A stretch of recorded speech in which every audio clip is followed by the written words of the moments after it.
Hello and welcome to filler form. I am Aleem Akhtar, sociology teacher at filler form. So आज हम लोग weekly MCQs करने वाले हैं। 2 मिनट वेट करते हैं, सारे लोग ज्वाइन कर लें, उसके बाद स्टार्ट करते हैं।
ठीक है, फिर स्टार्ट करते हैं।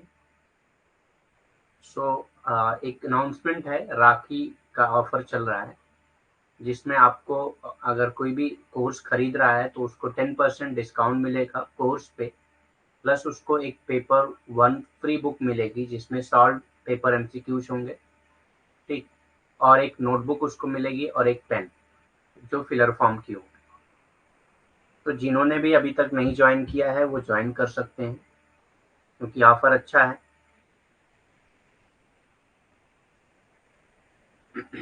ठीक। सो मैं रूल्स बता दूं पहले आप लोगों को कि जो हम लोग एमसीक्यूज करने जा रहे हैं उसके रूल्स क्या क्या होंगे। तो रूल्स हैं, सबसे पहले आपको 30 सेकंड दिए जाएंगे हर क्वेश्चन के लिए। अगर इन केस कोई क्वेश्चन में सिर्फ सिंगल लैंग्वेज यूज है, यानी कि इंग्लिश सिर्फ है या हिंदी सिर्फ है, तो हर लैंग्वेज के लिए आपको 30 सेकंड दिए जाएंगे। ठीक। और आपको स्कोर अपना काउंट करना है, लास्ट में इसको स्कोर आपको बताना है और फास्ट आंसर करना है किसी भी क्वेश्चन का। 30 सेकंड के बाद आपको आंसर बता दिया जाएगा, उस आंसर से आपको मैच करके अपना स्कोर काउंट करना है। ठीक। स्टार्ट करते हैं। The term organic analogy is associated with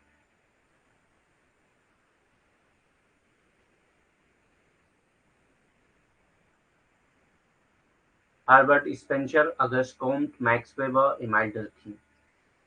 कार्बनिक सात शब्द किससे संबंधित है?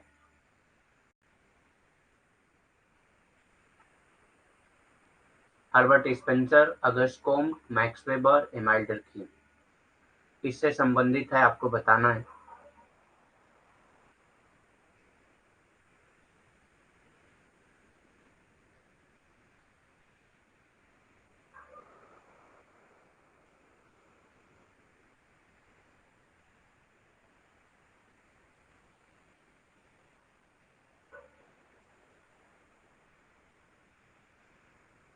Answer fast.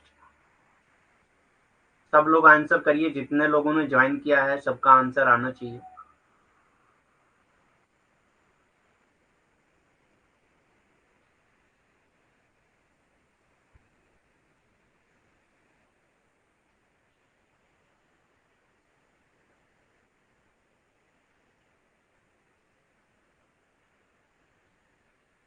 Okay, good. So the answer for this question is A, that is Herbert Spencer. Next question, that is question number 2. Principles of Sociology was authored by.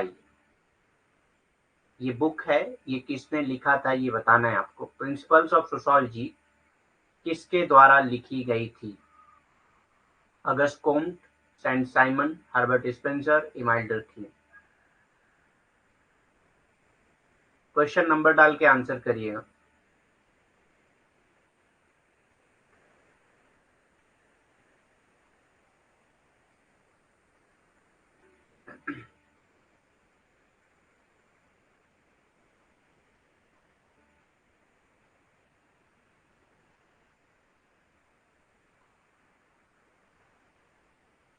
Principles of sociology books किसने लिखा था, ये आपको बताना है।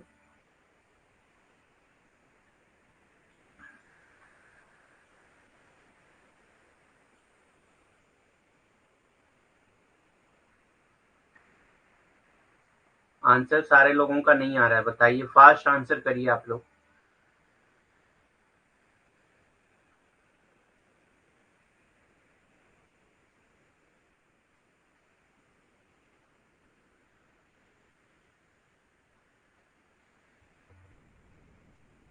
So the answer for this question is C, Herbert Spencer. तो ये principles of sociology जो बुक है, प्रिंसिपल्स ऑफ सोशियोलॉजी बुक जो है ये हर्बर्ट स्पेंसर ने लिखा है। ठीक,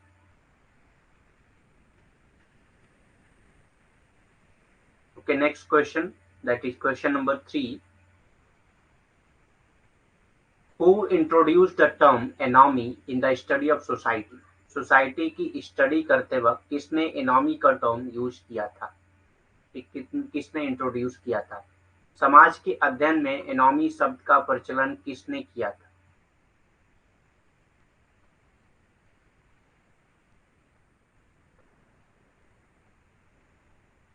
क्वेश्चन नंबर डाल के आंसर करिए आप लोग।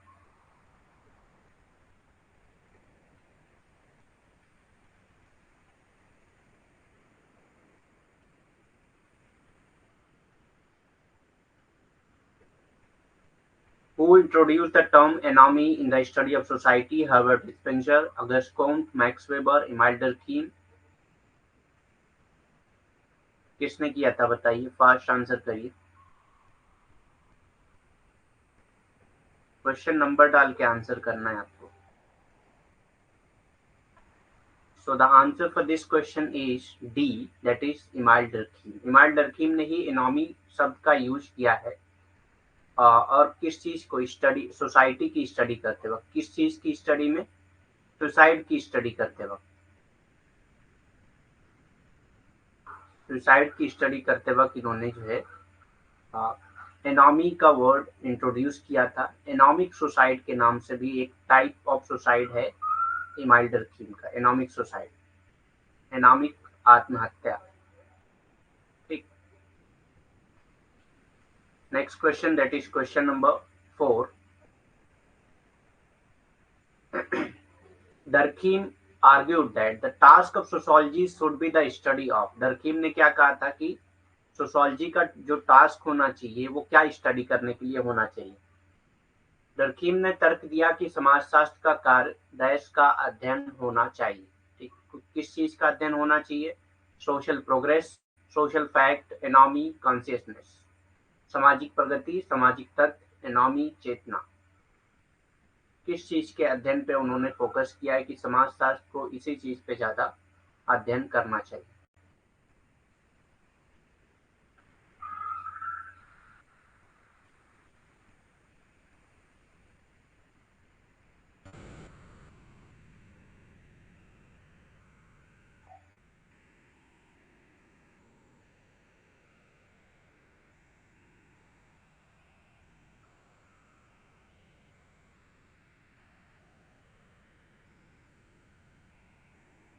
Answer fast.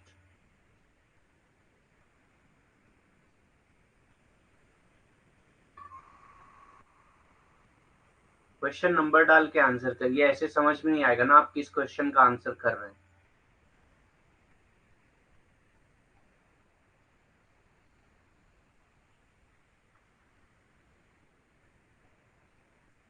So the answer for this question is social fact।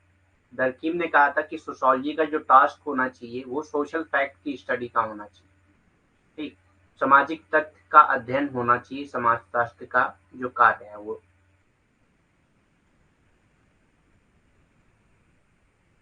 Next question, that is question number 5।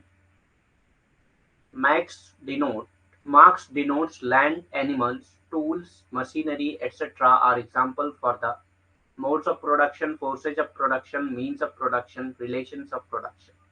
ये मैंने पढ़ाया है, आप मार्क्स को पढ़ते वक्त हम लोगों ने पढ़ा है। कि मोड्स ऑफ प्रोडक्शन क्या होता है, फोर्सेज ऑफ प्रोडक्शन क्या होता है, मीन्स ऑफ प्रोडक्शन क्या होता है, या रिलेशंस ऑफ प्रोडक्शन क्या होता है। मार्क्स भूमि, जानवर और औजार, मशीनरी आदि को दर्शाते हैं, इसके उदाहरण हैं। तो ये किस चीज के उदाहरण हैं? उत्पादन के तरीके के उदाहरण हैं, उत्पादन की ताकतें, उत्पादन के साधन, उत्पादन के संबंध। किस चीज का उदाहरण के रूप में उन्होंने भूमि, जानवर, औजार, मशीनरी का उपयोग किया है?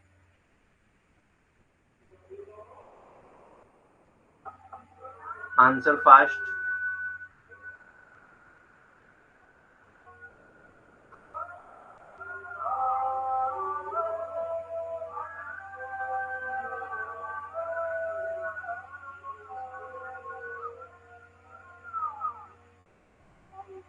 सारे लोगों के आंसर नहीं आ रहे। क्वेश्चन नंबर डाल के आंसर करिए, बार बार बोल रहा हूं मैं वही। क्वेश्चन नंबर डाल के आंसर करिए।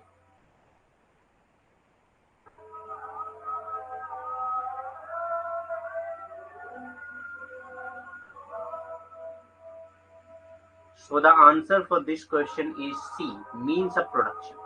तो ये सारी चीजें जो है ये मीन्स ऑफ प्रोडक्शन में आ जाती हैं।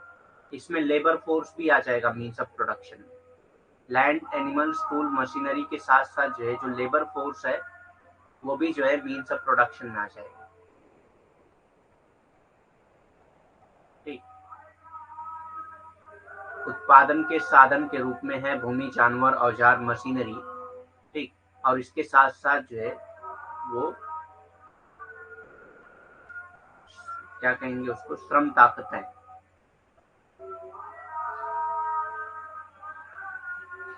ये भी आ जाएंगी किसमें, मीन्स ऑफ प्रोडक्शन, यानी कि उत्पादन के साधन के रूप में। Okay, be ready for next question, that is question number 6। Which one of the following is not true about Marxian theory? Marxian theory के बारे में इनमें से कौन सा ट्रू नहीं है? Capital is a theft, state will विदर away, ये भी हम लोग पढ़ चुके हैं। मार्क्स जितने भी क्वेश्चन आज हम लोग करेंगे वो सब पढ़ चुके हैं, उसी से related question. State promotes interest of all, state sides with the rich and not the poor.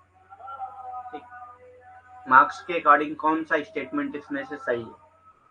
मार्क्सवादी सिद्धांत के बारे में निम्नलिखित में से कौन सा सत्य है? पूंजी चोरी है, राज्य खत्म हो जाएगा, राज्य सभी के हितों को बढ़ावा देता है, राज्य अमीरों का पक्ष लेता है, गरीबों का नहीं। तो अगर आपको जो है डर्कीम को कार्ल मार्क्स की मेथोडोलॉजी भी पता होगी ना, तो आप इसका आसानी से आंसर कर सकते हैं। कार्ल मार्क्स के जो पर्सपेक्टिव थे वो अगर पता होगा तो आप आंसर कर सकते हैं आसानी से।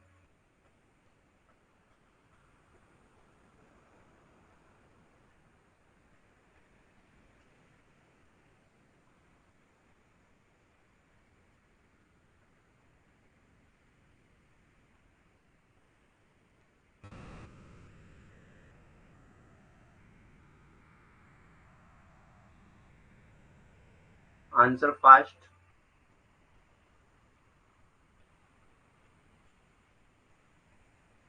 So the answer for this question is C, that is state promotes interest of all। ये सही नहीं हो सकता, क्योंकि कार्ल मार्क्स जो थे वो कॉन्फ्लिक्ट थ्योरिस्ट थे, तो ये कभी भी फंक्शनल चीज के बारे में बात नहीं कर सकते। और ये जो क्या है, ये फंक्शनल है। State promotes interest of all, ठीक, राज्य सभी के हितों को बढ़ावा देता है, ये गलत हो जाएगा, बाकी सारे सही हैं। तो जो सही है वो आपको याद रखना है। आपको याद रखना है कि कार्ल मार्क्स की जो थ्योरी है उसके अकॉर्डिंग है कि capitalism is a theft, state will विदर away, state sides with the rich and not the poor. पूंजी चोरी है, राज खत्म हो जाएगा, राज अमीरों का पक्ष लेता है, गरीबों का नहीं। तो जो गलत है उसको आप छोड़ के बाकी सारी चीजें याद रखेंगे। Next question, that is question number 7। To Marx Weber ideal type are. To Max Weber ideal type are. Max Weber के अकॉर्डिंग आइडियल टाइप क्या है? मैक्स वेबर के लिए आदर्श प्रकार क्या है? Social realities, sociological phenomena, material tools, mental construct. सामाजिक वास्तविकताएं, समाजशास्त्रीय घटनाएं, सामग्री, उपकरण, मानसिक निर्माण। मैंने बताया है, इसको पढ़ाया भी है। वेबर को पढ़ते वक्त हम लोगों ने पढ़ा है इसके बारे में कि वेबर के अकॉर्डिंग आइडियल टाइप क्या है।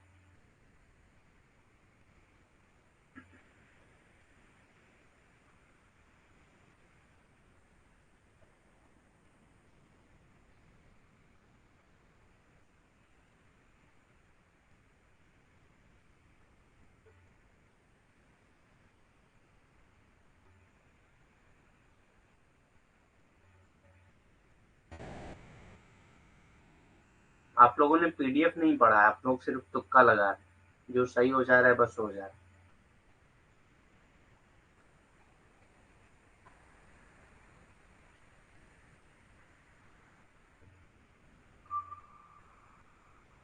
पीडीएफ पढ़िए, पीडीएफ में सब कुछ सारे क्वेश्चन जो हम लोग कर रहे हैं उसके आंसर दिए हुए हैं। आप लोग क्लास के बाद देख लीजिएगा, पीडीएफ में आप देखेंगे सारे जो क्वेश्चन हम लोग कर रहे हैं उसके आंसर दिए हुए हैं।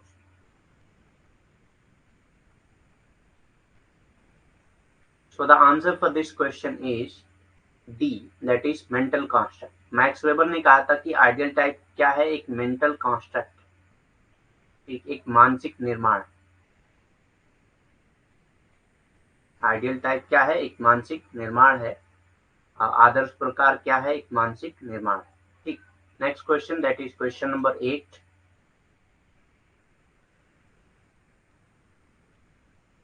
Charismatic authority is characterized by, charismatic authority क्या होती है यही आपको बताना है। करिश्माई प्राधिकार की विशेषता क्या है? The supernatural power possessed by a person, the exceptional personal quality of a leader, the inherited status, the status occupied by OT। किसी व्यक्ति के पास मौजूद अलौकिक शक्तियां, एक नेता के असाधारण व्यक्तिगत गुण, विरासत में मिली स्थिति, मतदान द्वारा प्राप्त स्थिति। क्या हो सकता है बताइए?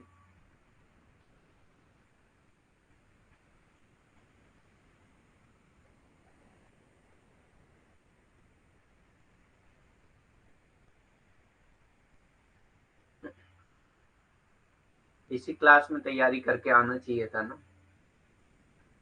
कल ही अनाउंस किया था मैंने कि एग्जाम मतलब टेस्ट कल होगा।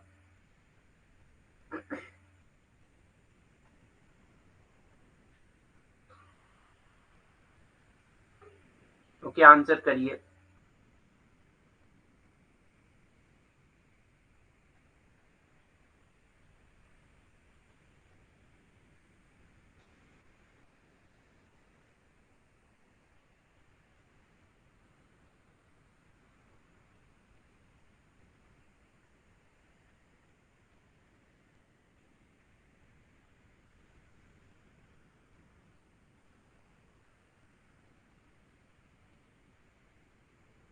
So the answer for this question is B, that is the exceptional personal quality of a leader।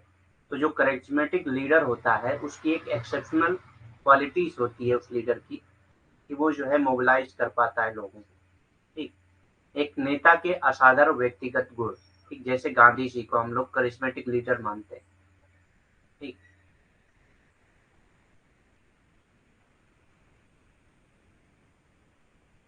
Next question, that is question number 9। The Social System 1951 is the famous work of, social system एक book है जो 1951 में publish हुई। ये किसकी book है ये आपको बताना है। द सोशल सिस्टम 1951 किसकी प्रसिद्ध कृति है? Emile Durkheim, Max Weber, Talcott Parson, R K Merton. किसकी बुक है बस इतना आपको बताना है। The social system.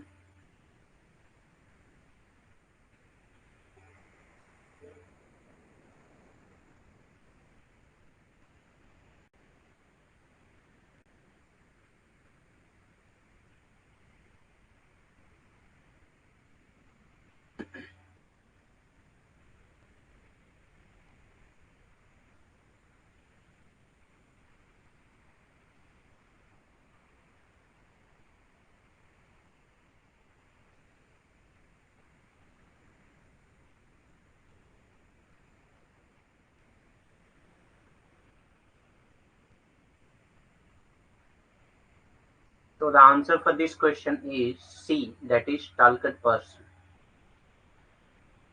टैलकेट पार्सन्स। ठीक, the social system 1951 is the famous work of Talcott Parsons. Next question, that is question number 10. Latency paradigm functions as. Latency function जो paradigm है वो किस तौर पे फंक्शन करता है, ये भी मैंने बताया है। पीडीएफ में आप देखेंगे उसमें भी आपको मिल जाएगा। क्लास में मैंने पूरा डिफाइन किया है कि लेटेंसी जो है, जो एजील मॉडल है, उसके अलग अलग फंक्शन कौन कौन से। ठीक, तो tension management, integration, attainment of goal, adaptation. विलंबता प्रतिमान इस प्रकार कार्य करता है। तनाव प्रबंधन, एकीकरण, लक्ष्य की प्राप्ति, अनुकूलन।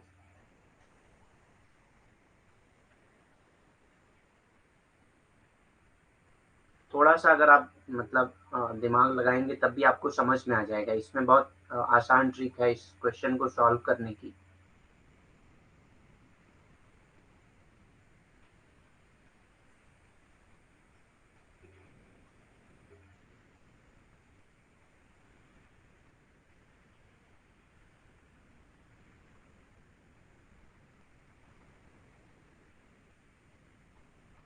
So the answer for this question is A, that is tension management. अब आप देखेंगे जो एजील मॉडल है, एजील मॉडल जो है उसमें क्या आता है, एडॉप्टेशन, गोल अटेनमेंट, इंटीग्रेशन, लेटेंसी। ठीक, इंटीग्रेशन, अटेनमेंट, गोल अटेनमेंट, एडॉप्टेशन, ये तीनों तो एजील मॉडल में ही आ जाते हैं, और लेटेंसी जो है ये चौथा एजील मॉडल है। ठीक, तो ये तो नहीं हो सकते क्योंकि लेटेंसी क्या फंक्शन कर रही है ये पूछ रहा है, एजील मॉडल तो पूछ नहीं रहा आपसे। ठीक, तो सिंपली अगर आपने एलिमिनेट किया होता है इन तीनों को तब भी आप आंसर कर सकते थे टेंशन मैनेजमेंट को लेकर। ठीक, विलंबता प्रतिमान इस प्रकार कार्य करते हैं, तो विलंबता प्रतिमान जो है, अब आप देखेंगे ये तीनों जो है प्रतिमान ही है जो टैलकेट पार्सन ने दिया था, अनुकूलन, लक्ष्य की प्राप्ति, एकीकरण। ठीक, तो तनाव प्रबंधन ही एक था आंसर जो आप जो है इसमें से अलग कर सकते थे।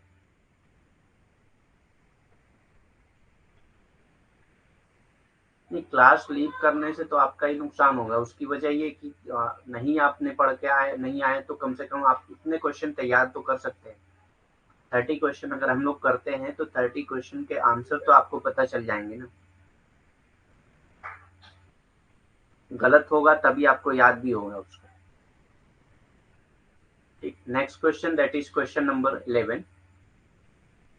The concept of dysfunction is a major contribution of. Dysfunction का कॉन्सेप्ट किसने दिया था?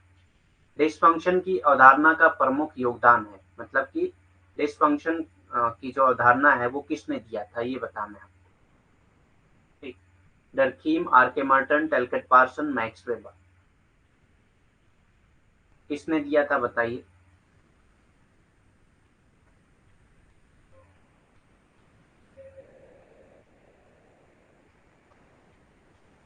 डिसफंक्शन का जो कॉन्सेप्ट है वो किसने दिया था?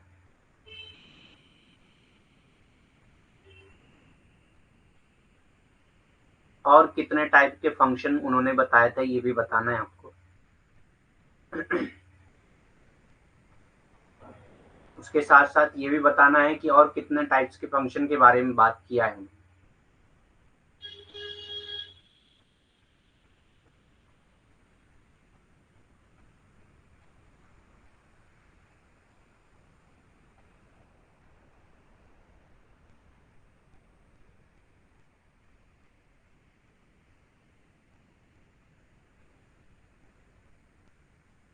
So the answer for this question is B, that is R.K. Merton.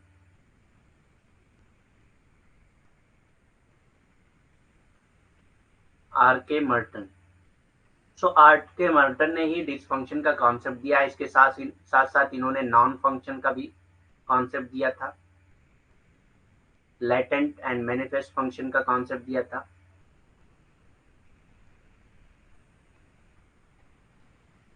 ठीक, ये सब पीडीएफ में दिया हुआ है। ठीक, next question, that is question number 12।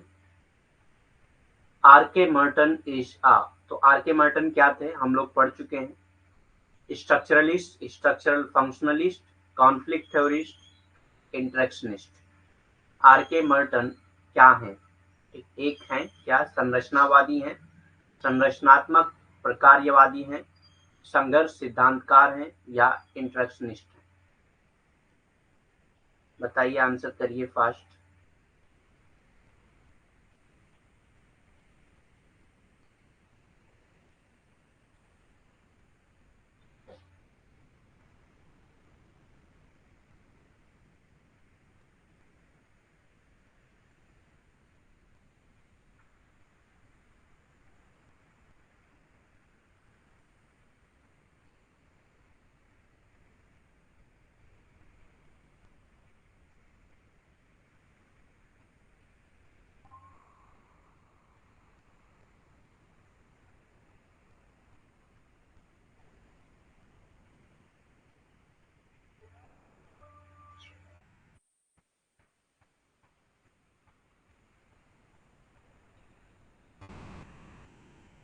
So the answer for this question is B, that is structural functionalist। तो R K Merton क्या थे? स्ट्रक्चरल फंक्शनलिस्ट थे।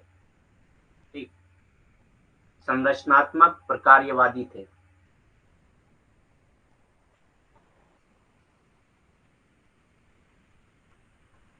ठीक, next question, that is question number 13। Bronislaw Malinowski begins his field work in the Trobriand Island in the, ठीक, कहाँ पे उन्होंने study किया था? मतलब आप सिंपली ये बता सकते हैं कि ट्रोबिलियंट आइलैंड जो है वो कौन से सी या ओशियंस का था। ठीक, वही पूछ रहा है आपसे, जो ट्रोबिलेंट आइलैंड है वो कहाँ पे पाया जाता है, कौन सी ओशियन या सी में पाया जाता है? ब्रोनिस्लाव मेलिनोस्की ने ट्रोबिलेंट द्वीप समूह में अपना फील्ड वर्क शुरू किया है, और ये जो है प्रोविडेंट द्वीप समूह कहाँ पे पाया जाता है, किस सागर या महासागर में पाया जाता है, यही आंसर करना है आपको। So Baltic Sea, Arctic Ocean, Indian Ocean and Pacific Ocean, किसमें पाया जाता है बताइए? बाल्टिक सागर, आर्कटिक महासागर, हिंद महासागर, प्रशांत महासागर।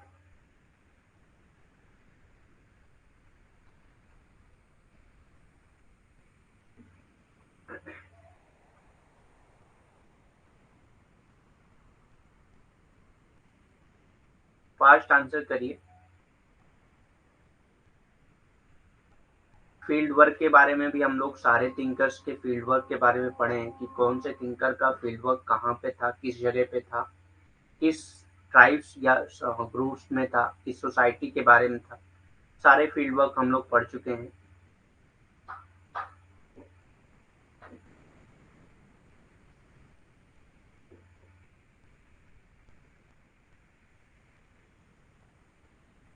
So the answer for this question is D, Pacific Ocean। तो जो ट्रोविडेंट आइलैंड है ये कहाँ पे पाया जाता है? पैसिफिक ओशियन में पाया जाता है। ये मेलिनोस्की का फील्ड वर्क था।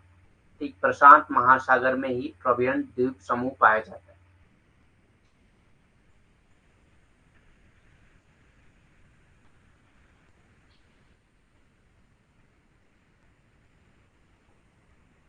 Next question, that is question number 14। The concept that the generalized other was introduced by। तो ये कॉन्सेप्ट जनरलाइज्ड अदर किसने दिया था, ये आपको बताना है। द जनरलाइज्ड अदर कॉन्सेप्ट किसका है ये बताना है। G H Mead, Herbert Blumer, Wilfred Pareto, none of the above. अवधारणा सामान्यीकृत अन्न किसके द्वारा पेश की गई थी? ठीक, सामान्यीकृत अन्न किसके द्वारा पेश की गई थी ये आपको बताना है। जीएच मीड होगा ये। ठीक, G H Mead, H Blumer, Wilfred Pareto, उपरोक्त में से कोई नहीं।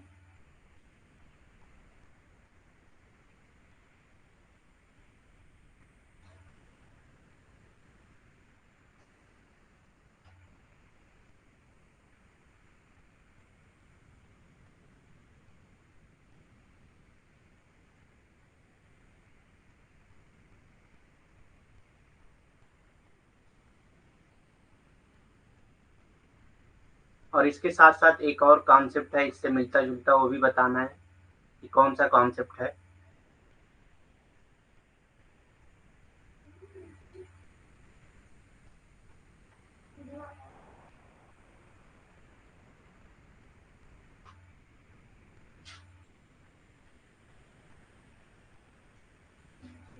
So the answer for this question is G.H. Mead. G.H. Mead ने ही कॉन्सेप्ट दिया था द जनरलाइज्ड अदर, सामान्यकृत अन्य का कॉन्सेप्ट दिया था G.H. मीड ने। दूसरा कॉन्सेप्ट था significant other, significant other, significant others, महत्वपूर्ण अन्य।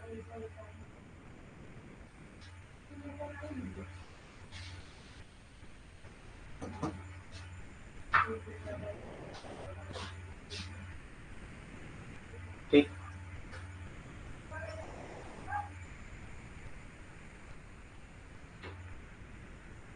the next question, that is question number 15. Radcliffe Brown did not distinguish between social structure and social system, social organization, social cognition, social relations, social conflict. Radcliffe Brown ने सामाजिक संरचना और के बीच अंतर नहीं किया है।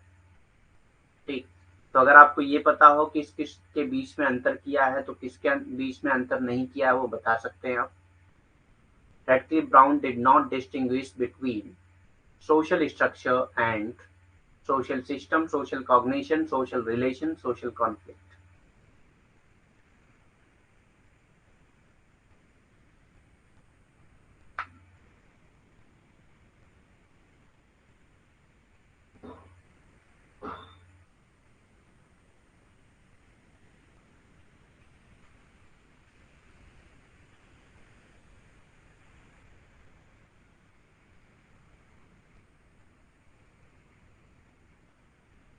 So the answer for this question is one, that is social system. उन्होंने सोशल सिस्टम और सोशल स्ट्रक्चर के बीच में डिफरेंस नहीं बताया है, बल्कि उन्होंने सोशल सिस्टम, सोशल स्ट्रक्चर और सोशल कॉग्निशन के बीच में डिफरेंस डिस्टिंग्विश किया है, सोशल स्ट्रक्चर और सोशल रिलेशंस के बीच में डिस्टिंग्विश किया है, सोशल स्ट्रक्चर और सोशल कॉन्फ्लिक्ट के बीच में डिस्टिंग्विश किया है। ठीक, तो अंतर बताया है उन्होंने सामाजिक संरचना और सामाजिक अनुभूति पे, सामाजिक संरचना और सामाजिक संबंध पे, सामाजिक संघर्ष और सामाजिक संरचना के बीच में अंतर बताया। ठीक, लेकिन उन्होंने कभी भी सामाजिक संरचना और सामाजिक व्यवस्था के बीच में अंतर नहीं बताया। ठीक, तो जिसमें बताया है वो आपको याद रखना है, बाकी नहीं बताया है वो आप एलिमिनेट कर सकते हैं।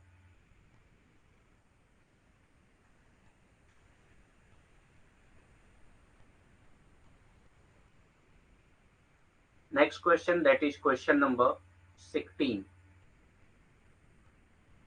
Who is the view that incest taboo enables relationship with wider society? ठीक, किसका मानना है कि अनाचार निषेध व्यापक समाज के संबंधों को सक्षम बनाता है? तो अगर आपको ये पता हो कि इंसेस्ट टबू के बारे में कौन कौन थिंकर बात करते हैं तो भी आप इसका आंसर कर सकते हैं।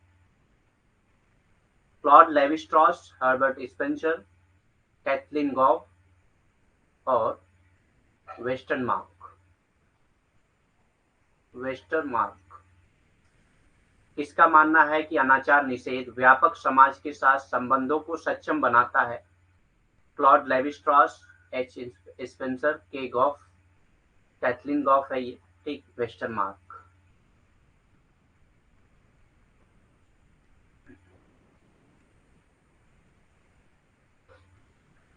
Answer fast.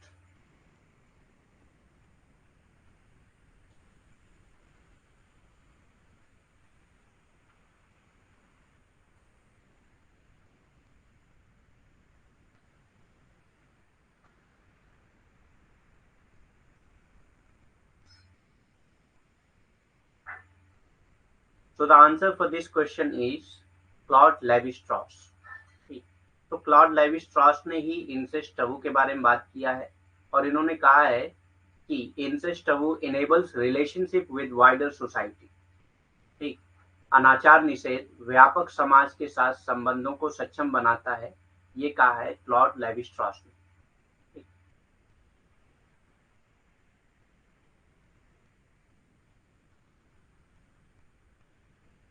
Next question, that is question number 17. Concept of runaway world is used by। runaway world का कॉन्सेप्ट किसने यूज किया था ये बताइए। अभी रिसेंटली हम लोगों ने पढ़ा है इसके बारे में। भागी हुई दुनिया की अवधारणा का प्रयोग किसके द्वारा किया गया है? एंथनी गिडेन, पियर बॉर्डुआ, जर्गन हेबरमास, मैनुअल कैशल।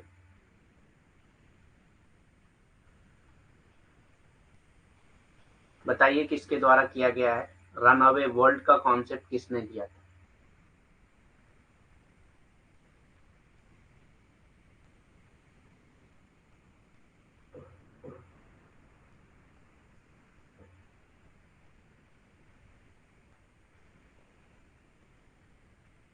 सारे लोगों के आंसर नहीं आ रहे हैं, फास्ट आंसर करिए।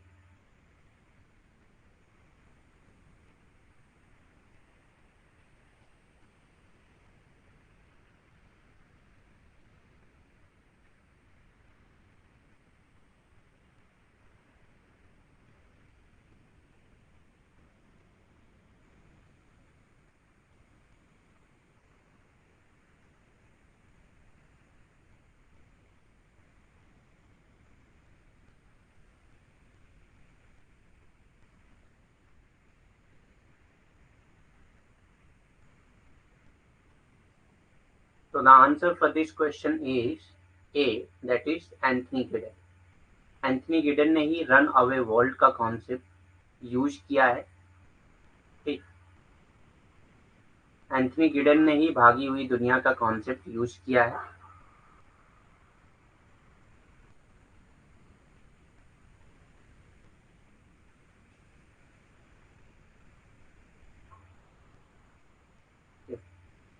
So the next question, that is question number 18. Who is regarded as the leading scholar of symbolic anthropology? Symbolic anthropology का लीडिंग स्कॉलर किसको माना जाता है ये बताना है आपको। प्रतीकात्मक मानव विज्ञान का अग्रणी विद्वान किसे माना जाता है? क्लिफोर्ड गिब्स, अल्फ्रेड सुस, जीएच मीड, कार्ल मैनहीम। किसको माना जाता है प्रतीकात्मक मानव विज्ञान का अग्रणी विद्वान? Who is regarded as the leading scholar of symbolic anthropology?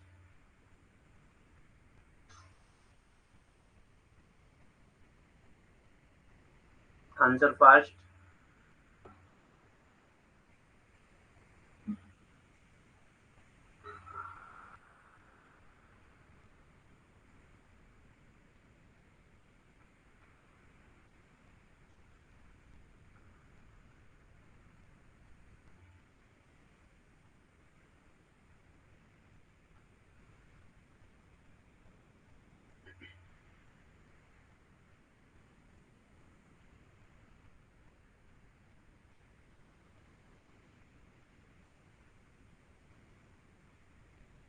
So the answer for this question is A, that is Clifford Gibbs। Clifford Gibbs को ही leading scholar of symbolic anthropology माना जाता है। प्रतीकात्मक मानव विज्ञान का अग्रणी विद्वान क्लिफर्ड गिब्स को माना जाता है।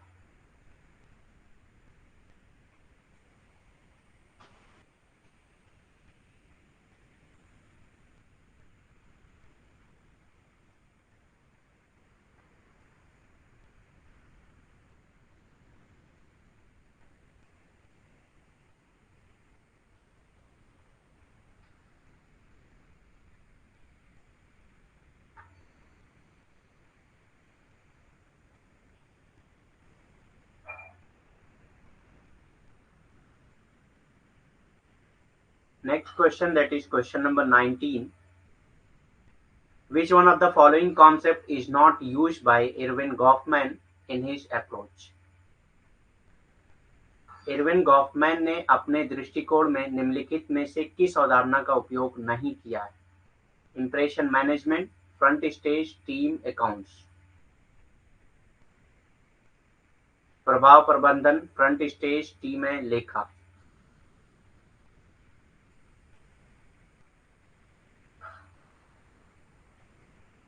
Answer fast.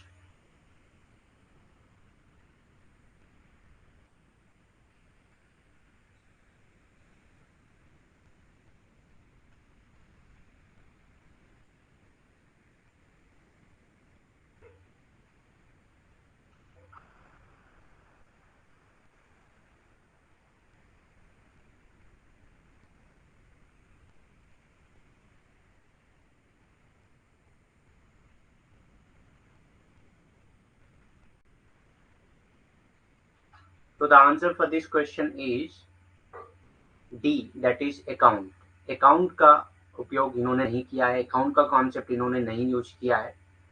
ठीक, तो किसने किया है बताइए आप। ये आपका होमवर्क रहेगा, किसने किया है आप कल बताएंगे। कल क्लास जैसी होगी वैसी आपको बताना है, कल नहीं मंडे में जो क्लास होगी उसमें आपको बताना है अकाउंट्स का। ठीक, पीडीएफ में है, अगर देख लीजिएगा उसमें मिल जाएगा आपको। सो इंप्रेशन मैनेजमेंट का कॉन्सेप्ट यूज किया है एरविन गॉफमैन ने। फ्रंट स्टेज, बैक स्टेज का कॉन्सेप्ट यूज किया है। ऑफ स्टेज का कॉन्सेप्ट यूज किया है। टीम का कॉन्सेप्ट यूज किया है। प्रभाव प्रबंधन का जो है दृष्टिकोण यूज किया है। Front stage, back stage, of stage और टीम है, इन सब का कॉन्सेप्ट इन्होंने यूज किया है। Next question, that is question number 20। According to Alfred Schultz, an aspect of the social world called the life world is। ठीक, तो एक सोशल वर्ल्ड का एस्पेक्ट है जिसको लाइफ वर्ल्ड कहा जाता है। अल्फ्रेड शुल्ट्ज के अकॉर्डिंग वो सोशल वर्ल्ड क्या है। ठीक, अल्फ्रेड शुल्ट्ज के अनुसार सामाजिक दुनिया का एक पहलू जिसे जीवन दुनिया कहा जाता है, तो वो सामाजिक दुनिया का कौन सा पहलू है जिसे जीवन दुनिया कहा जाता है। An imperatively coordinated association, a social system, an intersubjective world and subjective reality. एक अनिवार्य रूप से समन्वित संघ, एक सामाजिक व्यवस्था, एक अंतर विषयक संसार, एक वस्तुनिष्ठ वास्तविकता।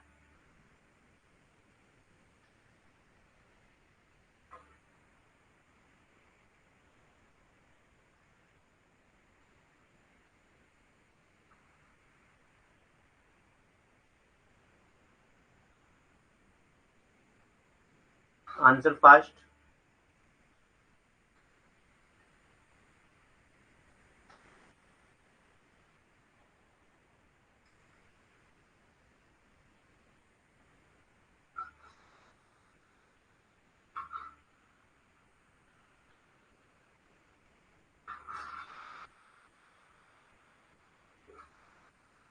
सारे लोगों के आंसर नहीं आ रहे हैं, फास्ट आंसर करिए।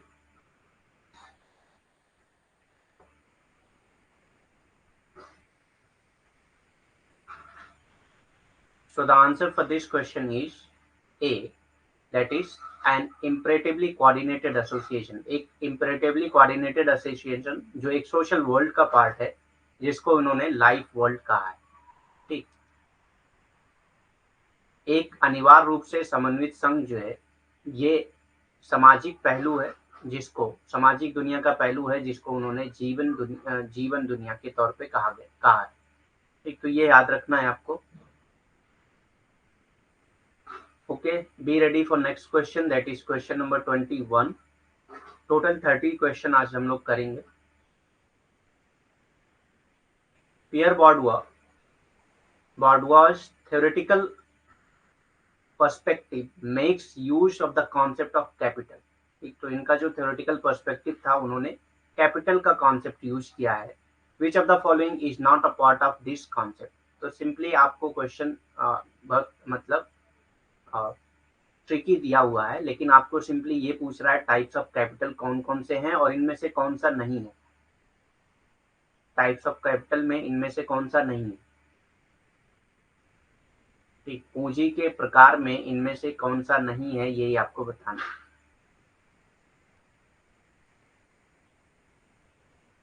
ठीक, पियर बॉर्डुआ का सैद्धांतिक परिपेक्ष पूंजी की अवधारणा का उपयोग करता है। निम्नलिखित में से कौन सा इस अवधारणा का हिस्सा नहीं है?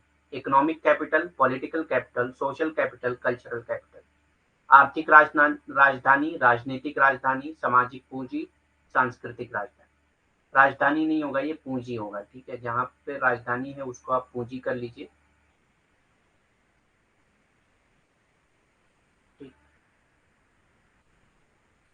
आर्थिक पूंजी, राजनीतिक पूंजी, सामाजिक पूंजी और सांस्कृतिक पूंजी।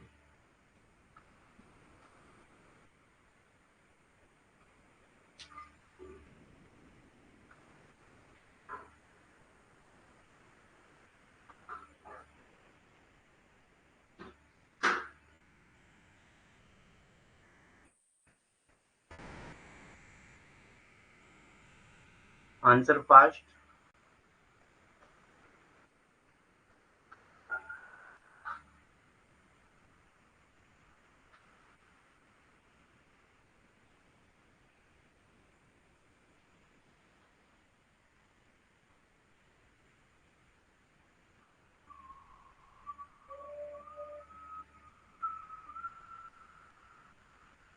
So the answer for this question is B, that is political capital concept उन्होंने नहीं यूज किया है। ठीक, उन्होंने सिर्फ जो है इकोनॉमिक कैपिटल, सोशल कैपिटल और कल्चरल कैपिटल के बारे में बात किया है। यही 3 टाइप्स ऑफ कैपिटल हैं पियर बॉर्डुआ के। आर्थिक पूंजी, सामाजिक पूंजी और सांस्कृतिक पूंजी। ठीक, राजनीतिक पूंजी के बारे में उन्होंने बात नहीं किया।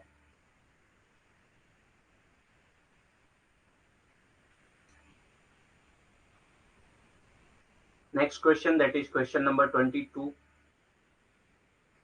Dash is consider the major representative of post structuralism. इनमें से किसको जो है major representative of post structuralism माना जाता है? डैश को उत्तर संचार संरचनावाद का प्रमुख प्रतिनिधि माना जाता है। Claude Levi Strauss, Jurgen Habermas, Michel Foucault, Richard immersion.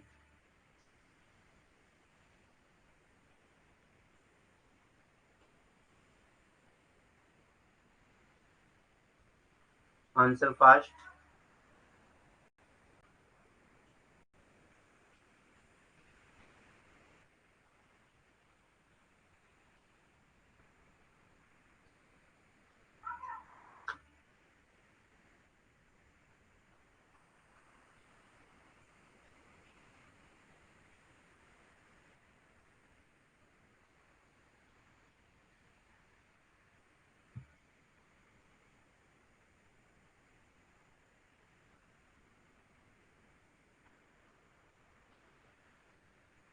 So the answer for this question is C, that is Michel फूको।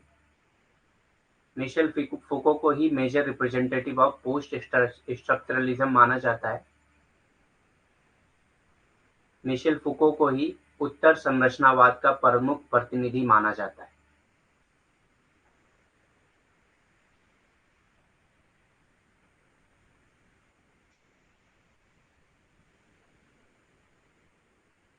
Okay, be ready for next question, that is question number 23.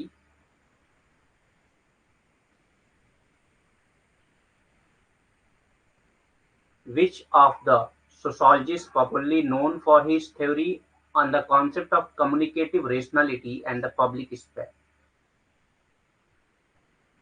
मतलब इनमें से कौन से सोशोलॉजिस्ट ऐसे हैं जिन्होंने ये दो थ्योरीज दी थी, ये दो कॉन्सेप्ट यूज किए हैं, कम्युनिकेटिव रेशनैलिटी का और पब्लिक स्पेयर का? कौन सा समाजशास्त्री संचारी तर्कसंगता और सार्वजनिक क्षेत्र की अवधारणा पर अपने सिद्धांत के लिए लोकप्रिय रूप से जाना जाता है? जॉर्ज जेवनर, जर्गन हैबरमास, स्टुअर्ट मिल और मार्शल मैकलुहान। कौन जाना जाता है, बताइए।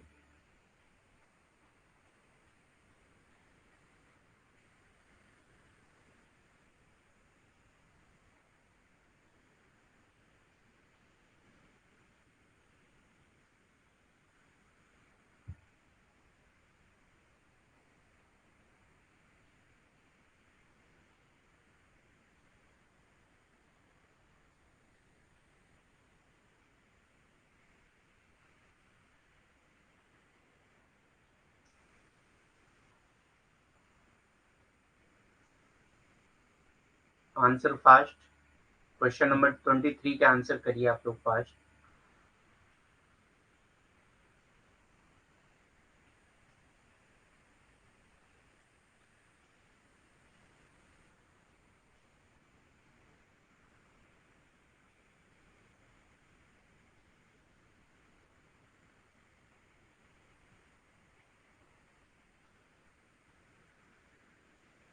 So the answer for this question is B, that is Jurgen Habermas. तो ये दोनों कॉन्सेप्ट कम्युनिकेटिव रेशनैलिटी और पब्लिक स्पेयर दोनों कॉन्सेप्ट जो है वो किसने दिया था? जर्गन हैबरमास ने दिया। कौन सा समाजशास्त्री संचारी तर्कसंगतता और सार्वजनिक क्षेत्र की अवधारणा पर अपने सिद्धांत के लिए लोकप्रिय रूप से जाना जाता है? तो ये आंसर है जर्गन हैबरमास। कम्युनिकेटिव एक्शन के बारे में बात करते हैं, पब्लिक स्पेयर प्राइवेट स्पेयर के बारे में बात करते हैं। Question number 24, according to Habermas view in modern societies science and technical rationality function as। तो हैबरमास के अकॉर्डिंग जो साइंस एंड मॉडर्न सोसाइटीज में जो साइंस एंड टेक्निकल रेशनैलिटी है वो कैसे फंक्शन करते हैं? हैबरमास के दृष्टिकोण के अनुसार आधुनिक समाज में विज्ञान और तकनीकी तर्क संगतता इस प्रकार कार्य करती है: raising fundamental questions about human end, ideologies, reason against ignorance, reason against oppression। मानवीय लक्ष्यों के बारे में मूलभूत प्रश्न उठाना, विचारधारा, अज्ञानता के विरुद्ध तर्क, जुल्म के खिलाफ तर्क।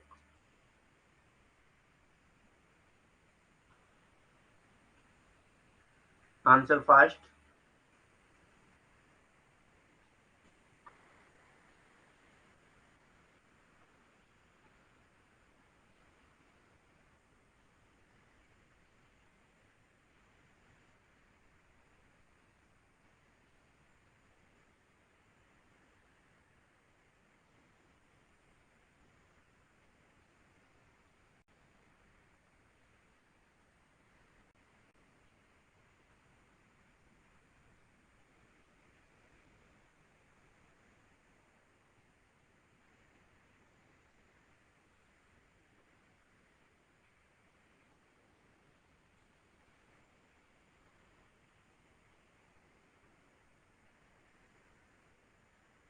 So the answer for this question is 1, that is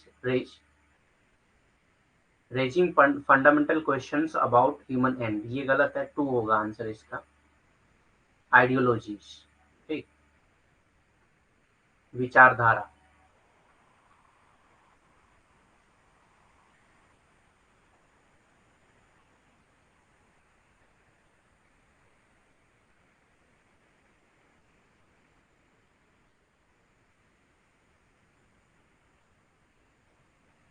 Okay, next question, that is question number 25। Which among the following is not the work of Michel Foucault? इनमें से कौन सा जो है मिशेल फुको का वर्क नहीं है? निम्नलिखित में से कौन मिशेल फुको का काम नहीं है? Forms of talk, history of sexuality, madness and civilization, discipline and punish. बातचीत के रूप, कामुकता का इतिहास, पागलपन और सभ्यता, अनुशासन और सजा।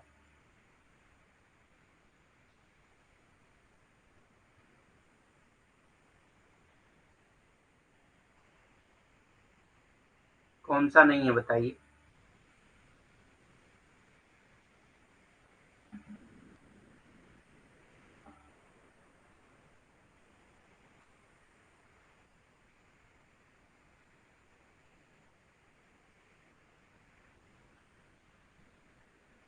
So the answer for this question is 1, that is forms of talk। Forms of talk उनका नहीं है, बाकी सब जो है वो उन्हीं के वर्क हैं, ठीक। बातचीत के रूप, बाकी हिस्ट्री ऑफ सेक्सुअलिटी इनकी बुक का ही नाम है, madness and civilization, discipline and punish, ये तीनों जो है बुक है उनकी। बाकी फॉर्म्स ऑफ टॉक जो है उनकी बुक नहीं। कामुकता का इतिहास, पागलपन और सभ्यता, अनुशासन और सजा, ये तीनों काम जो है वो मिशेल फुको के हैं, लेकिन बातचीत के रूप जो है वो मिशेल फुको का काम नहीं। Be ready for next question, that is question number 26.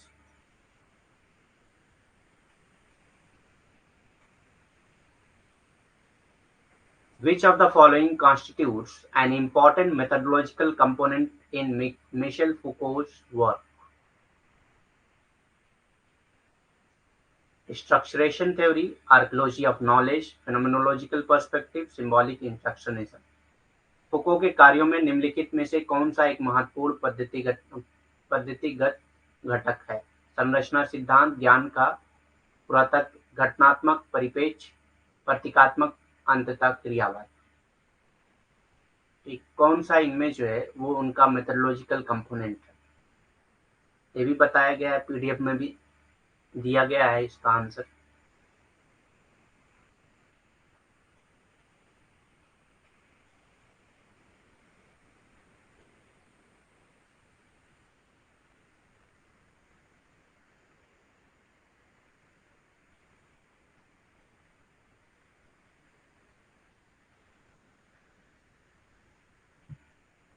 Answer fast.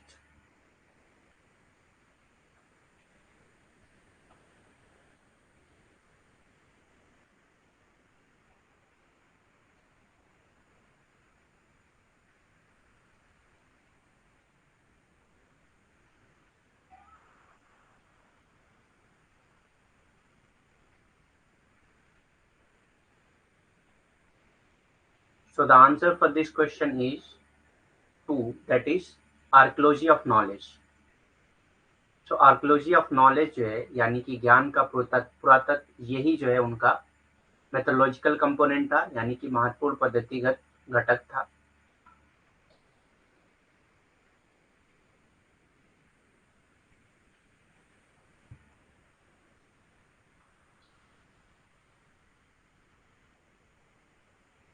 Okay, be ready for next question, that is question number 27.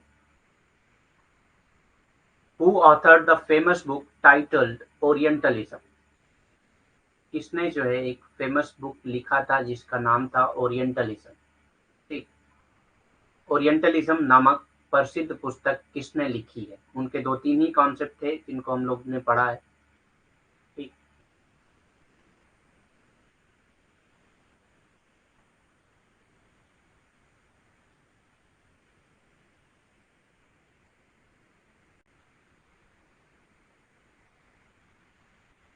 Edward Said है ये। ठीक, Edward Said, French Fanon, Noam Chomsky, Talal Asad, किसने दिया था बताइए? क्वेश्चन नंबर डाल के answer करिए आप।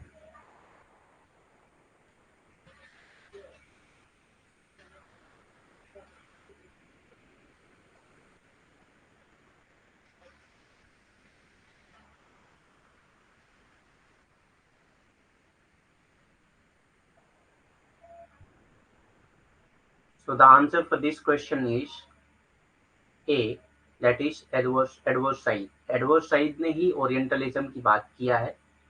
ठीक, ओरिएंटलिज्म, ऑक्सीडेंटलिज्म, ये सब कॉन्सेप्ट जो है वो एडवर्ड सईद के ही। तो be ready for next question, that is question number 28. Who has given the binary classificatory system in the context of the study of human mind?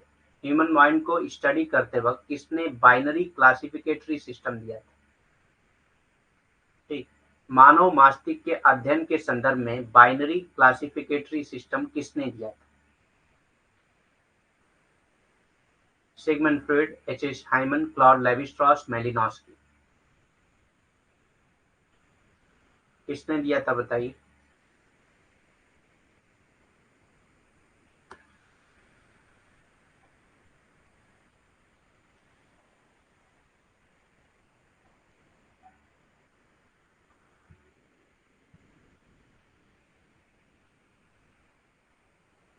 Answer fast.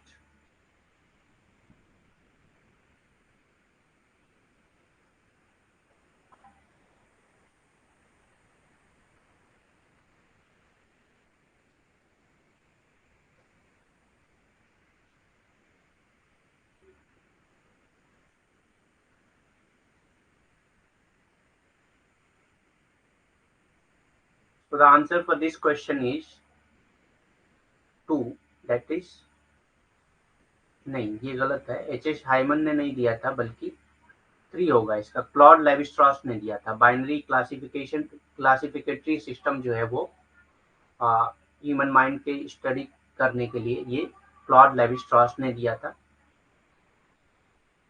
Binary क्लासिफिकेटरी system Claude levy-straws ने दिया। ठीक।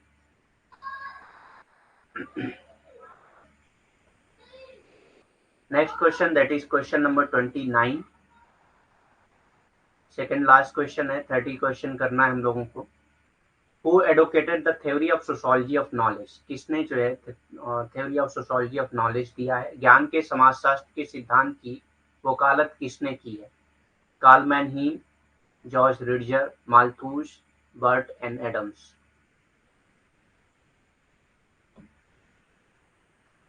किसने वकालत की है बताइए।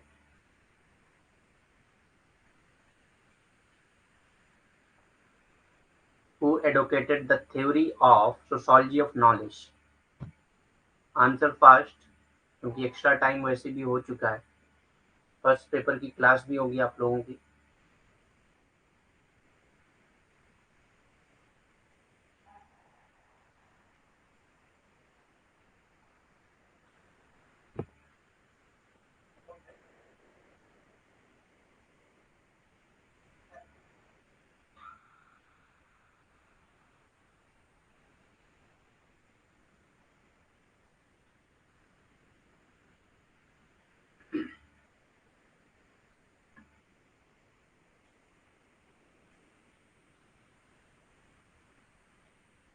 So the answer for this question is A, that is Karl Mannheim. Karl Mannheim ने ही सोशियोलॉजी ऑफ नॉलेज के बारे में बात किया है। ठीक, तो ये याद रखना है। George Ritzer, Malthus, Burt and Adams ये सब नहीं है। Next question, that is question number 30, last question, next and last question. उसके बाद आपको स्कोर भी काउंट करना है। स्कोर काउंट करके आपको बताना है। Who among the following has made use of the concept indexicality and reflexivity in his theory? किसने जो है इंडेक्सिकलिटी एंड रिफ्लेक्सिविटी अपनी थ्योरी में ये कॉन्सेप्ट यूज किया है? निम्नलिखित में से किसने अपने सिद्धांत में अनुक्रमिकता और प्रतिक्रियाशीलता अवधारणाओं का उपयोग किया है? हैरोल्ड गोल्फिंकर, थॉमस लकमैन, अल्फ्रेड सुस, एरविन गॉफमैन। किसने किया है बताइए। फास्ट आंसर करना है, लास्ट क्वेश्चन है।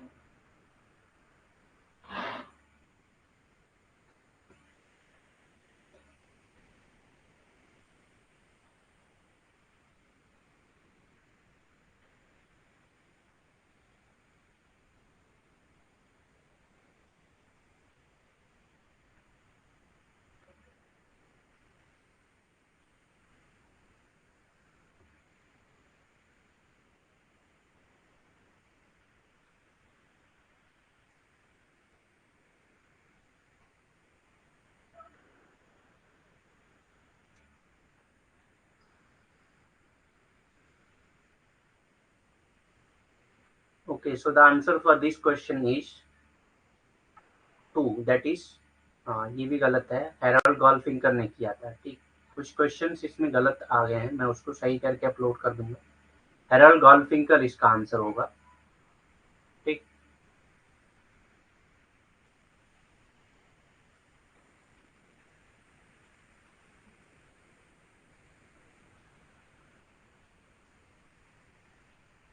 हैरोल्ड गोल्फिंकर ने ही इंडेक्सिकलिटी एंड रिफ्लेक्सिविटी का कॉन्सेप्ट दिया था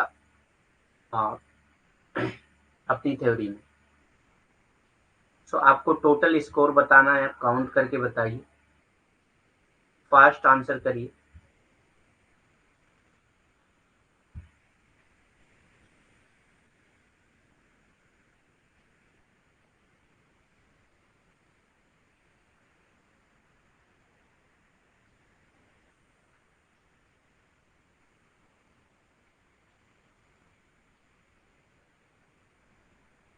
ठीक है, देखते हैं नेक्स्ट वीक अच्छा रिजल्ट आना चाहिए। होप करते हैं कि नेक्स्ट वीक इससे तो अच्छा रिजल्ट आएगा, है ना। फिर मंडे में हम लोग की क्लास होगी। सो अब अगर कोई क्वेश्चन है आप लोग का तो कर सकते हैं। कोई भी क्वेश्चन अगर आपके पास है, आपके माइंड में है, तो आप कर सकते हैं अभी।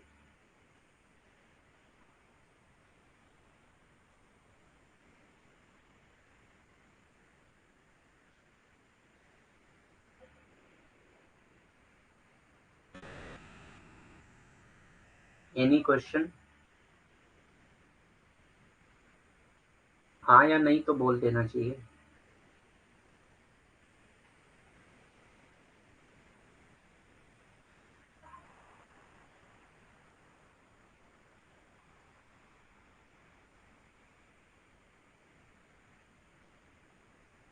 नेक्स्ट वीक हम लोग की फर्स्ट यूनिट कंप्लीट हो जाएगी।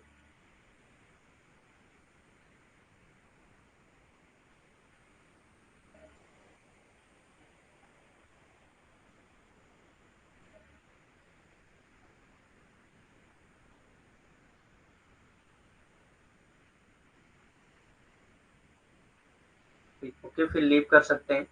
Thank you very much. Good night.